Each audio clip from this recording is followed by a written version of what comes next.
요한복음 20장 11절로 23절의 말씀입니다. 같이 한 목소리로 읽도록 하겠습니다.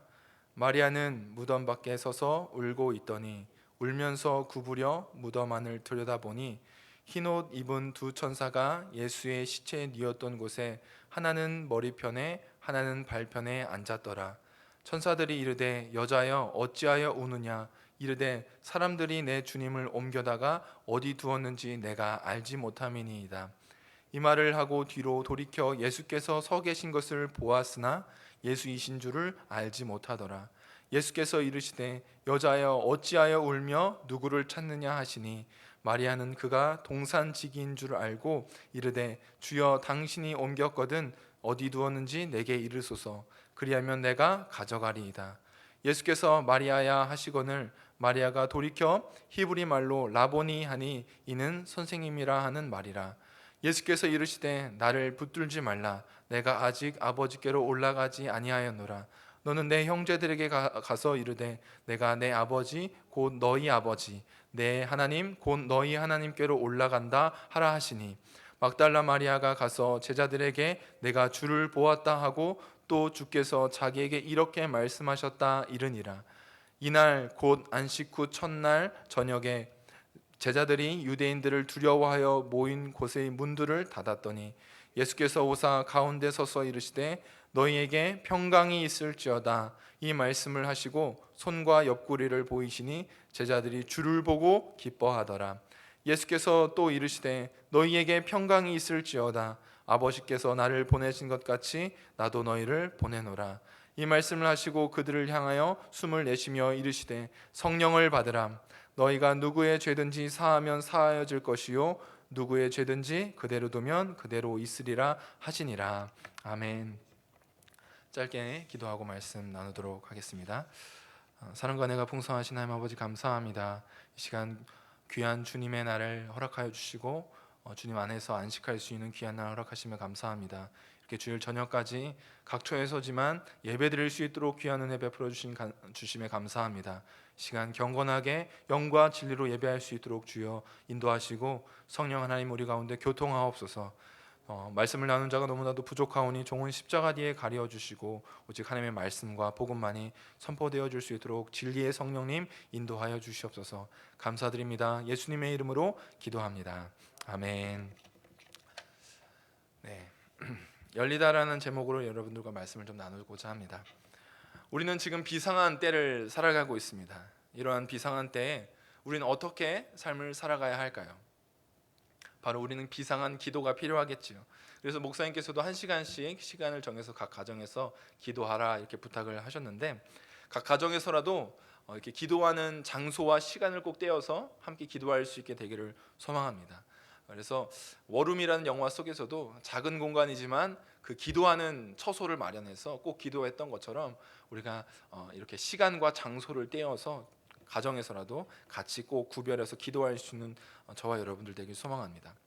우리 금요일날 밤기도의 시간을 통해서 우리 전 말씀 앞부분의 말씀을 같이 목사님과 함께 나누었습니다. 그래서 아직 어두울 때 아직 알지 못했던 이 제자들의 모습들을 우리는 말씀을 통해서 그렇게 살펴보았죠. 그 제자들과 마리아에게 있어서는 참 예수님께서 죽으셨다라는 사건이 굉장히 큰 사건이었던 것 같습니다. 그래서 예수님께서 죽으시기 전에 이제 베드로의 위대한 고백을 들으시고 그 후에는 계속해서 3번에 걸쳐서 복음서에도 자기의 죽으실 것과 다시 살아나실 것을 제자들에게 누차 강조하시면서 말씀을 하셨습니다. 그리고 예루살렘에 올라오기 전에 이 나사로를 다시 살리시는 표적을 통해서 예수님께서 반드시 살아날 것을 이렇게 표적으로 보여주셨죠. 그런데 이 제자들과 이 마리아도 마찬가지로 예수님께서 죽으셨다라는 그 사건이 너무 그들의 마음속을 짓누르고 있었던 것 같습니다. 엄청난 상실 속에서 그 안식일을 보내고 안식 후 첫날 이 주일날에 이 새벽에 사건은 진행되게 됩니다. 마리아와 제자들은 을에 당연히 그래야 될 것이라고 생각하면서 무덤 문이 닫혀 있을 거라고 생각했고 그렇게 무덤으로 나아갔습니다. 그리고 당연히 주님의 시신은 거기에 안치되어 있을 것이라는 생각을 가지고 나아갔죠. 그러나 그 을에 생각했던 생각은 산산조각이 나죠. 그렇지 않았습니다. 예상을 벗어났어요. 당연히 안치되어야 있어야 할 예수님의 시신이 보이지 않았습니다. 그들에게는 또 다른 비상 사태가 열린 거죠. 비상한 때가 되었습니다. 예수님이 죽으셨다라는 그 사건 하나만으로도 이미 그들의 마음을 짓누르고 있었음에도 불구하고 예수님의 시신이 안식일 전날 저녁에 이렇게 수습을 했기 때문에 아마 제대로 수습을 못했던 것 같아요. 빨리 안식을 준비하는 날이기 때문에 그 저녁 전에 그 모든 과정들을 마무리해서 예수님의 시신을 그 무덤에 안치해야 했기 때문에, 그래서 다시 안식 후 첫날에 향품을 가지고 마리아와 여인들이 가서 그러한 다시 그 시체를 수습하기 위해서 그 안식일이 지나자마자 바로 간 것이죠. 그래서 그 예수님의 시신을 수습하기 위해서 다시 갔는데 예수님의 시신이 보이지가 않는 거예요. 그러니까 그들의 마음속에 예수님이 죽으셨다는 사실 그 자체만으로도 이미 그들의 마음을 짓누르고 있음에도 불구하고 예수님의 시신이 없으니까 더 큰 당황과 슬픔 속에 사로잡히게 됩니다. 그리고 이제 베드로와 요한은 먼저 돌아가게 되죠. 그러나 마리아는 끝까지 남아 있습니다. 떠나지 않습니다. 그 자리를 떠나지 않아요. 10절과 오늘 본문이 시작하는 11절을 가르는 중요한 단어가 있습니다. 그러나라는 단어인데 개역개정에서는 번역하지 않았습니다. 그런데 원문에서도 그렇고 영어 번역에서도 다 번역되어 있어요. 그러니까 제자들은 집으로 돌아갔는데 체념하고 포기하고 마음이 더 큰 상실감에 사로잡혀서 두려움 속에서 돌아갔는데 마리아는 그 자리에 남아 있었다는 거예요. 10절과 11절을 연결되어서 함께 같이 읽어보도록 하겠습니다. 이에 두 제자가 자기들의 집으로 돌아가니라. 마리아는 무덤 밖에 서서 울고 있더니 울면서 구부려 무덤 안을 들여다보니. 여기 이 10절과 11절 사이에 그러나를 다시 한번 넣어서 읽어보도록 하겠습니다. 그러나를 넣어서 읽어보겠습니다. 이에 두 제자가 자기들의 집으로 돌아가니라. 그러나 마리아는 무덤 밖에 서서 울고 있더니 울면서 구부려 무덤 안을 들여다보니. 이 그러나라는 단어 하나만 들어가도 말씀의 분위기가 많이 달라지죠. 예수님의 죽음이라는 엄청난 상실감을 경험하면서 그들 가운데 예수님의 시신마저 사라지니까 이 제자들의 마음, 베드로와 이 요한은 더 큰 체념, 더 큰 아픔 속에서 그 아침에 돌아갔을 거예요. 그러나 마리아는 가지 않습니다. 마리아는 포기하지 않아요. 사복음서를 살펴보면 예수님께서 부활하셨다는 사건의 첫 증언자가 모두 다 여인이에요. 마리아입니다. 그 당시 사회 문화적인 배경들을 보면 남성의 증언이 효력이 있고 오히려 여인들의 증언은 신빙성이 별로 없었습니다. 그래서 사실 이 예수님께서 부활하셨다는 증언을 하기 위해서 그 신빙성, 신뢰를 주기 위해서 남자를 그 증언자로 사용했어야 해요. 그런데 이 말씀을 보면 사복음서 전체에 다 마리아, 여인들이 예수님의 증언, 예수님께서 부활하셨다는 첫 증언자가 되는 것을 볼 수 있습니다. 그렇기 때문에 이 말씀은 더 우리가 신뢰할 만한 말씀이 됩니다. 바로 주위의 상황과 상관없이 그 당시의 문화적 배경에 그거 맞춰서 쓰여진 각색된 소설이 아니라 온전히 하나님의 뜻만이 고고히 그 가운데 흐르고 진행되고 있음을, 그래서 하나님의 선택된 사람들이 그곳 가운데 쓰임받고 있음을 우리는 이 성경이 그렇게 증언하고 있다는 것을 우리는 발견할 수 있게 되는 것이죠. 오늘 본문의 말씀을 보면 마리아는 그러나 포기하지 않는 마음이 있었어요. 상황은 더 악화되고 슬픔은 고조되고 포기할 법한 상황, 제자들마저 돌아가고 그렇게 혼자 어두운 가운데 오늘 말씀해 보면 혼자 그 순간이 닥쳐왔음에도 불구하고 떠나지 않아요. 동이 트기 전 누가 예수님을 가장 처음 만날까요? 삶의 어둠 속에서 가장 예수님을 처음 만나는 그러한 기쁨을 누릴 수 있는 사람은 누구일까요? 바로 그러나의 사람입니다. 마리아와 같이 포기하지 않고 그 자리를 끝까지 지키는 사람. 오늘 예배를 함께 드리지 못하는 것, 이제 벌써 3주째 함께 예배를 드리지 못합니다. 저는 유초동부 예배는 벌써 4주째 못 드리고 있어요. 이제 한 달이 되었습니다. 제가 이렇게 조문 때문에 장례식을 다녀와야 되는 일들 때문에 4주째 아이들과 만나지 못하고 있습니다. 그러면서 여러 가지 마음들이 드는 것 같습니다. 우려가 되는 것은 우리 교회는 그래도 생방송으로 예배를 드릴 수 있지만 상황이 좋지 않기 때문에 예배를 못 드리는데 생방송도 못 하고 있는 교회들도 상당히 많이 있습니다. 그리고 그 분들의 목회하신 목회자들의 무력감들이라든지 여러 가지 마음들을 조금 듣게 됐는데 걱정스러운 것이 한두 가지가 아닙니다. 물론 준비해서 여러 가지 방식으로 할 수 있겠지만 농사만 지으시던 분들은 이 유튜브나 다른 생소한 기계들을 접하시기 어렵고, 또 그렇게 접하시기 어려운 분들에게는 이러한 방식 자체가 어렵다는 것을 이야기를 좀 듣게 돼요. 그래서 기도가 필요한 때인 것 같습니다. 우리 교회뿐만 아니라 한국 교회 전체적으로도 더 힘있게 일어날 수 있기 위해서는 우리는 기도해야 하는 거죠. 또 우리의 개인적인 삶에서도 누가 주님의 영광을, 그 놀라운 영광을 마주하고 기쁨을 경험할 수 있는 선두가 될까요? 그것은 바로 그러나의 사람입니다. 상황은 좋지 않고 남들은 포기하고 체념할 때 그러나 마리아는 그 자리에 있었던 거예요. 그러나 그 자리를 여전히 지키고 있었던 겁니다.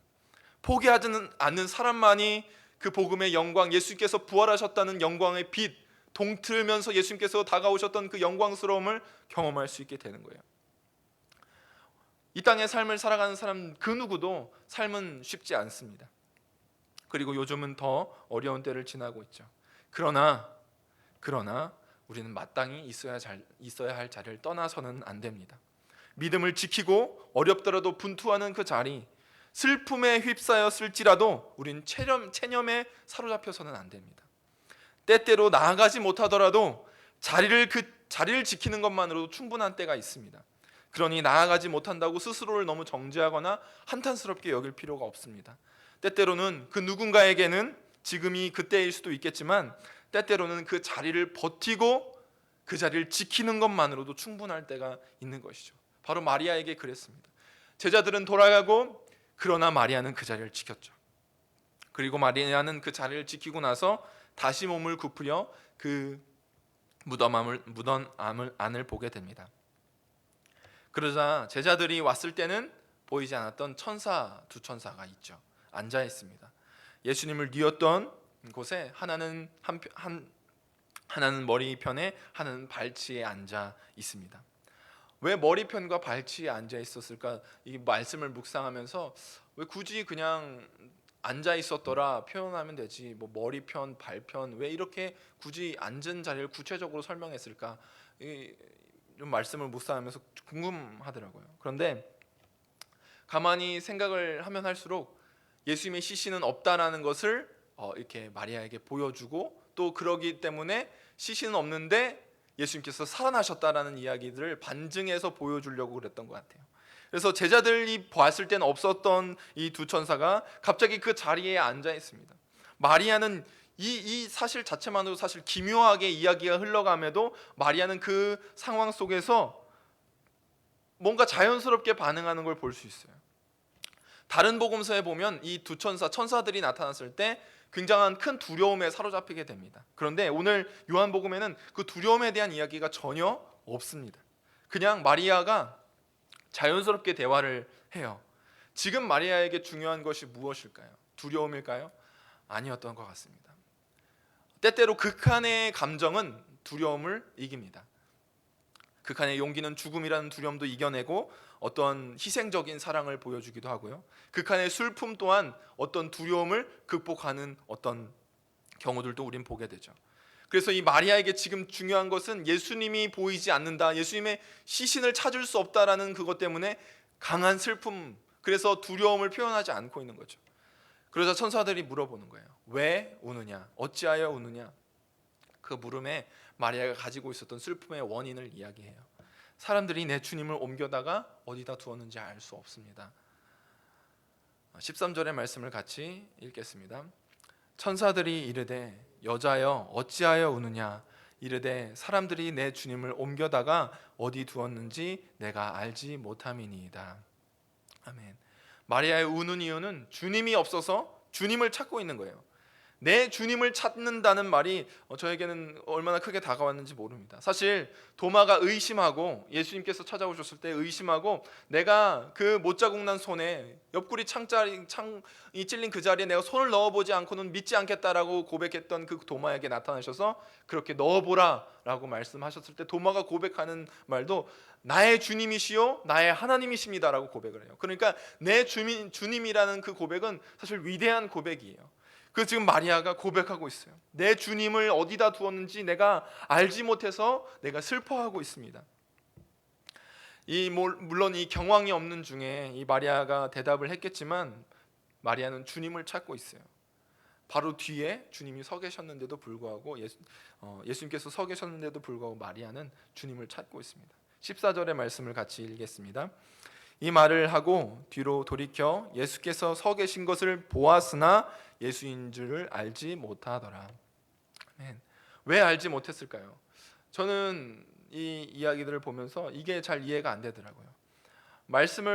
오늘 말씀에 해석하기 어려운 구절이 있습니다.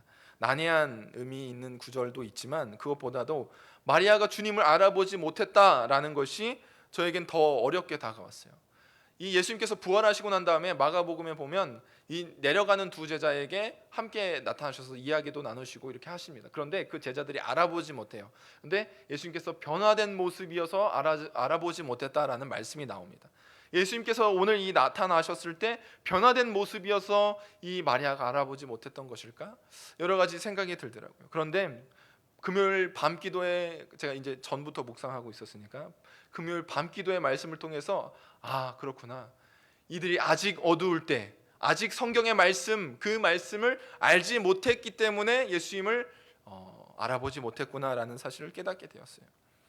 이 갑자기 등장한 한 사람에 대해서도 마리아는 전혀 이질감 없이 반응을 하는 걸 볼 수 있어요. 그래서 지금 주님을 찾기에 급급한 이 마리아죠. 그래서 예수님께서는 그 마리아에게 대하여 물어보세요. 이 천사들과 같이 똑같이 물어보는데 한 가지의 질문을 덧붙여서 물어보십니다. 15절의 말씀을 같이 읽어보도록 하겠습니다. 예수께서 이르시되 여자여 어찌하여 울며 누구를 찾느냐 하시니, 마리아는 그가 동산지기인 줄 알고 이르되 주여 당신이 옮겼거든 어디 두었는지 내게 이르소서, 그리하면 내가 가져가리이다. 아멘. 예수님께서는 마리아에게 물어보고 있어요. 왜 우느냐? 어찌하여 우느냐? 그리고 누구를 찾느냐? 동산지기인 줄 알고 마리아는 대답합니다. 주님을 두신 곳 내게 알려달라고. 그러면 자기가 옮기겠노라고 대답을 하죠. 마리아는 주님을 찾고 있어요. 그런데 이 마리아가 찾는 주님은 누워 계신 주님이에요. 그러나 주님은 서 계셨습니다.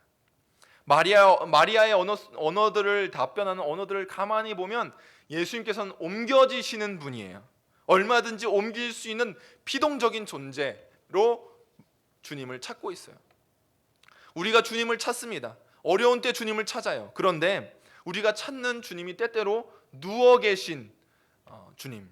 그래서 우리에게 아무런 반응도 할 수 없는 분처럼 생각하며, 우리가 옮길 수 있는 분처럼, 누군가에 옮겨지는 분처럼 우리가 그렇게 주님을 찾는 것 아닙니까? 주님 부르고 있는데, 주님 찾고 있는데 그 주님이 피동적인 존재처럼 아무런 반응도 하지 않고 그냥 누워 있어야 하는 분으로, 누워 계신 곳에 마땅히 그 자리에 누워 있어야 할 분으로 찾고 있는 거예요. 그러나 그 고백 뒤에 주님은 서 계셨습니다. 그 고백하는 마리아 뒤에 주님은 서 계신 거예요. 오히려 주님은 옮겨지시는 분이 아니라 옮기시는 분이 되십니다. 무엇을 옮기실까요? 먼저는 굳게 닫혀 있었던 이 돌무덤에 이 돌을 옮기신 분이시죠. 죽음을 죽이시고 일어나셔서 절망과 슬픔에 빠져 있는 그들에게 그 자리를 옮기시는, 기쁨의 자리로 옮기시는 분이십니다. 오히려 사람들의 처한 환경과 그 자리, 마음을 옮기시는 분이에요. 마리아처럼 생명력 없는 그 주님을 찾는 게 아니라 이제 우리는 부활하신 주님을 찾습니다. 우리의 삶 속에서 생명력 없이 주님을 불렀습니까? 그냥 성경 속에서나 위대하신 분으로, 나에게는 그렇게 다가오지 않고 그냥 성경 속에서는 위대하신 분인데 내게는 그렇게 생생하게 다가오지 않는 분으로 여겼습니까? 누군가에는 옮겨질 수 있는 분, 피동적인 분, 그렇게 다가오셨습니까? 결코 그럴 수 없느니라. 우리의 생명력 없는 고백 뒤에 주님은 서 계십니다. 누워 계신 것이 아니라 주님은 서 계신 거예요. 성경 속에서나 위대하신 분이 아니라 오늘도 여전히 살아계셔서 우리 가운데 역사하시는 살아계신 하나님이신 거예요. 그분이 우리 뒤에 서 계십니다. 누군가에게 옮겨지는 분이 아니라 우리의 자리를 옮기시는 분이 되시는 거예요. 모든 것이 아직 어두울 때 아직 알지 못한 마리아의 고백이지만 우리는 아직 어두울 때라도 이미 아는 우리가 되어서 주님을 아는 분이 되어서 캄캄한 중에 빛나는 주님을 바라볼 수 있어야 되는 거예요. 우리의 빛이신 예수님을 더욱더 밝히 볼 수 있는 저와 여러분들 되기를 소망합니다. 그렇게 깨닫지 못한 마리아에게 주님은 한 걸음 더 다가가십니다. 이제 슬픔에서 기쁨으로 마리아의 자리를 옮기시기로 이제 결정을 하셨어요. 그래서 마리아를 부르십니다. 마리아야. 이 인격적인 한마디에 마리아는 깨달아요. 아, 주님이시다. 그래서 돌이켜보는 거예요. 14절에도 돌이켜본다라는 말씀이 있고 16절에도 돌이켜본다라는 말씀이 있습니다. 그런데 이 14절과 16절은 똑같이 돌이켜보는 행위이지만 전혀 다른 차원에서 전혀 다른 세상 속에서 이루어지고 있는 행위입니다. 14절에는 주님이신 줄 알지 못하고 돌이켜봤지만, 동산지기인 줄 알고 돌이켜봤지만 16절에는 주님이신 것을 발견하고 돌이켜보는 거예요. 그러니까 그 극한 슬픔 속에 있었던 이 마리아가 순식간에 기쁨으로 나아가게 되는 거예요. 라보니, 나의 선생님이시여 라고 부르면서 예수님께 매달리게 되는 것입니다. 그렇게 찾고 또 찾던 주님이 누워 계신 분이 아니라 내 뒤에 서 계신 분이라는 사실을 발견하게 된 겁니다. 우리가 헤매고 있을 그때 생명력 없는 고백을 나지막히 어려운 가운데 내뱉고 있을 때 그저 성경 속에서나 혹은 누군가의 믿음의 삶을 살아가는 누군가의 저 사람에게는 나타나는 예수님, 그러나 나에게는 그렇게 생생히 다가오지 않은 어떤 누워 계신 것처럼 내게는 생생하지 않은 예수님, 우리가 그렇게 고백할 때 그 실망한 심령 가운데 예수님께서는 이름을 부르십니다. 반석아, 누구야? 부르시는 거예요. 그러면 우리는 돌이켜볼 수밖에 없습니다. 내 이름을 아시는 그분이 지금 내 이름을 부르셨다는 그 사실 때문에 그렇습니다. 기대할 수 없는 자리에서 주님의 살아계심이 생생히 경험되어지는 삶, 그래서 돌이킬 수밖에 없는 삶, 그 순간들이 여러분들에게는 있으십니까? 그 삶이 반드시 있어야 합니다. 사실 오늘 말씀에 보면 참 이게 이제 생명의 삶의 그 스케줄을 따라가다 보니까 참 나눌 수 있는 부분들이 참 많아요. 묵상을 하면서 한 3번은 더 설교를 해야 되지 않을까 생각을 합니다. 그런데 깊이 있게 다루려면 말이죠. 그런데 제가 저에게 깊이 다가왔던 말씀들만 조금 나누겠습니다. 그래서 바로 19절로 넘어가서 이제 19절부터 23절에는 시간이 흘러서 이제 새벽 시간이 아니라 그렇게 주님을 만나고 마리아에게 매달리지 마, 나 이제 하나님께로 올라가야 돼. 그리고 내 형제들에게 이 소식을 전하렴. 내 하나님이 이제 너희의 하나님, 그들의 하나님이 될 것이고 내 아버지가 그들의 아버지가 될 거야 라는 그 놀라운 고백과 말씀들을 가지고 마리아에게 전할 것을 부탁하시죠. 그리고 마리아는 그 소식을 제자들에게 달려가서 전합니다. 그리고 나서 이제 이 말씀이 19절로 넘어가면서 저녁이 돼요. 그런데 제자들은 여전히 두려워하고 있습니다. 조금 길지만 19절부터 23절까지 천천히 말씀을 같이 한번 읽어보도록 하겠습니다. 이날 곧 안식 후 첫날 저녁 때 제자들이 유대인들을 두려워하여 모인 곳에 문들을 닫았더니 예수께서 오사 가운데 서서 이르시되 너에게 평강이 있을지어다. 이 말씀을 하시고 손과 옆구리를 보이시니 제자들이 주를 보고 기뻐하더라. 예수께서 또 이르시되 너희에게 평강이 있을지어다. 아버지께서 나를 보내신 것 같이 나도 너희를 보내노라. 이 말씀을 하시고 그들을 향하사 숨을 내쉬며 이르시되 성령을 받으라. 너희가 누구의 죄든지 사하면 사하여질 것이요 누구의 죄든지 그대로 두면 그대로 있으리라 하시니라. 아멘. 안식 후 첫날 저녁이 됩니다. 바로 이 시간이죠. 이 시간이에요. 딱 이 시간. 그리고 제자들은 문을 다 닫아놓고 있습니다. 문들을 다 닫아놨다는 말씀을 합니다. 오늘이에요. 딱 주일 저녁 이 시간에 제자들은 두려워서 자기의 모인 집에 다 문들을 다 닫고 있어요. 마음의 문도 굳게 닫았습니다. 두려워하고 있어요. 여러분들은 어떠십니까? 마음의 문을 여셨습니까? 아니면 닫으셨습니까? 오늘 여러분들의 마음 가운데 어떻게 주님께서 찾아가실까요? 말씀을 같이 보면서 또 나누도록 하겠습니다. 제자들은 두려워합니다. 왜 두려워했을까요? 오늘 말씀에 유대인들이 두려워서 문을 닫았다고 합니다. 그런데 사실은 이 제자들에게 진짜 두려웠던 건 아직 부활의 주님을 만나지 못했기 때문에 두려웠던 거예요. 이 마리아에게는 이 두려움이 있었을까요? 없었을 거예요. 왜냐하면 이미 부활의 주님을 만났기 때문에 그래요. 이 마리아를 통해서 전해진 소식이 제자들에게 분명히 들렸을 겁니다. 하루 종일 지났으니까요. 그런데 이 제자들은 여전히 두려워하고 있어요. 왜 그럴까요? 바로 주님의 부활이 그것은 변하지 않는 사실이고 진리인데, 중요한 것이 부활의 주님을 만나지 못했기 때문에 그래요. 주님의 부활은 사실인데 부활의 주님을 아직 만나지 못했기 때문에 그렇습니다. 그래서 그 사건 자체보다 우리에게 중요한 것은 우리가 부활의 주님을 만났는가라는 것입니다.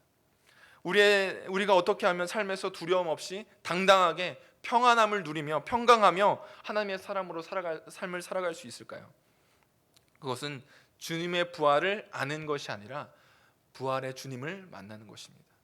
주님의 부활을 아는 것이 아니라 부활의 주님을 만나는 것에 있는 거예요. 우리가 언제 부활의 주님의 능력을 경험하게 됩니까?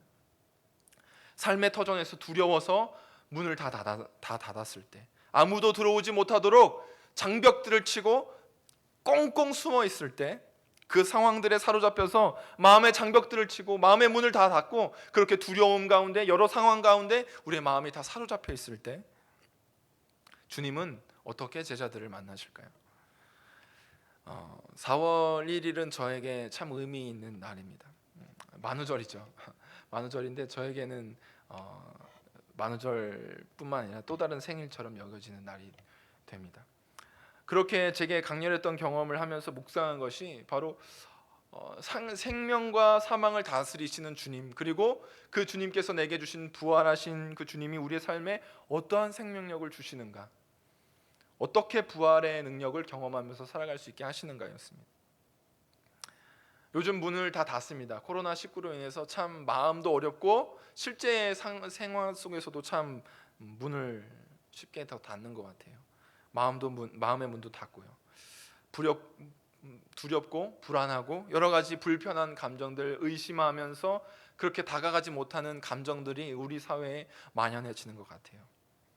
그 닫힌 문을 주님께서 어떻게 여십니까? 바로 주님의 능력으로 여시는 거예요.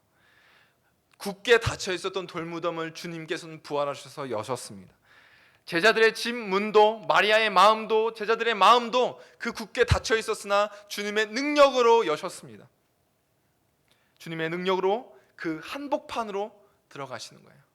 주님의 능력으로 그 닫힌 문들 그 사이에 한복판, 그 제자들의 마음, 그 불안함 가운데 한복판으로 주님께서는 가시는 거예요. 그래서 가운데 서서 주님께서 말씀하시는 거예요. 가운데 서서 그들 가운데 한복판, 그들이 두려워하고 불안해하고 슬퍼하고 좌절하고 있는 그 한복판 서셔서 예수님께서는 말씀하시는 거예요. 평강이 있을지어다. 주님의 부활은 놀라운 사건입니다. 그것보다 더 놀라운 사건은 부활의 주님을 만나는 것입니다. 어떻게 하면 우리의 삶의 터전에서 하나님의 사람답게, 예수님의 제자답게 삶을 살아갈 수 있을까요? 그것은 우리의 닫힌 문들을 여시는 주님, 그 절망과 불안과 슬픔, 그 한복판 그 가운데에 서셔서 평강이 있을지어다 말씀하시는 주님, 그 주님이 우리 가운데 서 계실 때 우리는 그분의 음성을 듣고 우리의 자리를 옮기시는 그 주님을 만나게 되는 것입니다. 비로소 우리는 그때 우리의 제자의 삶을, 하나님의 사람답게 삶을 살아가는 그 삶을 살아갈 수 있게 되는 거예요. 비로소 우리는 그 닫혔던 문들이 열려지게 되는 것입니다. 열려지게 되어 있습니다. 바로 주님이시니까요. 그리고 주님이 우리를 그렇게 세상에 보내시기 때문에 우리는 그러한 삶을 살아갈 수 있게 됩니다. 하나님께서 아들 예수 그리스도를 이 땅의 평화의 왕으로, 구원자로 이 땅에 보내셨습니다. 그렇게 보내셨듯이 예수님께서는 이제 그 구원을 선포할 사람들로 이 사람들 내가 너희들을 보내겠다라고 말씀을 하시는 거예요. 평강이 너희 가운데 있을지어다 말씀하시고 재차 반복하신 다음에 내가 너희들을 이 세상 가운데로 보내노라 말씀하십니다. 그렇게 꽁꽁 묶여 있고 두려워서 나가지 못하고 그렇게 사로잡혀 있던 그 닫힌 문들을 예수님께서는 여시는 분이에요. 여셔서 세상 가운데로 나아갈 수 있는 능력을 주시는 분이 되십니다. 오늘날에도 주님은 여전히 우리 마음 가운데 서 계십니다. 그 슬픔의 현장, 두려움 가운데 있는 그 사로잡혀 있는 그 현장 가운데, 그 마음 가운데 한가운데 서셔서 말씀하시는 거예요. 평강이 있을지어다. 그래서 주님의 방법으로, 주님의 능력으로 우리의 마음 가운데 훅 들어오셔서 말씀하시는 거예요. 평안하라, 그리고 나아가라 말씀하시는 겁니다. 너희는 주님의 사람이라고, 주님의 사람답게 세상을 이겼으니까 담대하게 세상을 이기라고 주님께서는 우리에게 부탁하고 계신 것입니다. 제자들이 언제 두려움을 벗고 담대하게 나아갈까요? 바로 부활의 주님을 만나고 나서였습니다. 그리고 오늘 말씀하시듯 숨을 내쉬며 그들에게 말씀하시듯 성령을 받으라. 성령 하나님께서 그들 가운데 임재하셨을 때 그들 가운데는 더 이상 두려움에 사로잡히지 않고 담대하게 나아갈 수 있었습니다. 우리 가운데도 오늘도 여전히 주님께서 생생히 살아계십니다. 그리고 우리의 마음 가운데, 우리의 닫혀있는 모든 상황 가운데 그 한복판, 한 자리, 한 가운데 서 계십니다. 그리고 오늘도 말씀하십니다. 평강이 있을지어다. 그리고 내가 세상 가운데 너희를 보내노라 말씀하십니다. 그리고 우리를 결코 홀로 내버려 두지 아니하시고 성령을 받으라 말씀하십니다. 우리 가운데 성령님을 통해서 오늘도 부활의 주님을 경험할 수 있는 저와 여러분들 되길 소망합니다. 그래서 그 부활의 능력이 우리 가운데 다가오셔서 말씀하시는 그 주님의 음성이 생생히 들려져서 우리가 닫혀있던 마음, 굳게 닫았던 마음, 닫았던 상황들, 닫혀있는 모든 상황들, 그렇게 닫혀있었던 모든 상황들 가운데 활짝 여시고 그 자리를 옮기시는 주님의 능력, 옮겨지시는 분이 아니라 우리를 옮기시는 그분, 기쁨의 자리로, 평강의 자리로, 담대함의 자리로 옮기시는 그 주님의 능력을 경험할 수 있는 저와 여러분들 되기를 소망합니다. 걱정과 염려 다 주님께 맡기십시오. 상황의 문제라도 주님은 다 다루실 수 있는 분이 되십니다. 반드시 그렇게 하실 것입니다. 담대함으로 일어나 부활의 주님의 능력으로 일어나서 하나님의 사람답게 주님께서 이 세상에 주님의 사람으로 보내셔서 주님의 제자들로 보내셔서 파송하시듯이 오늘도 우리의 삶에 그러한 담대하게 말씀하시는 주님의 음성을 듣고 거침없이 나아갈 수 있는 저와 여러분들 되기를 주님의 이름으로 간절히 축복합니다. 아멘.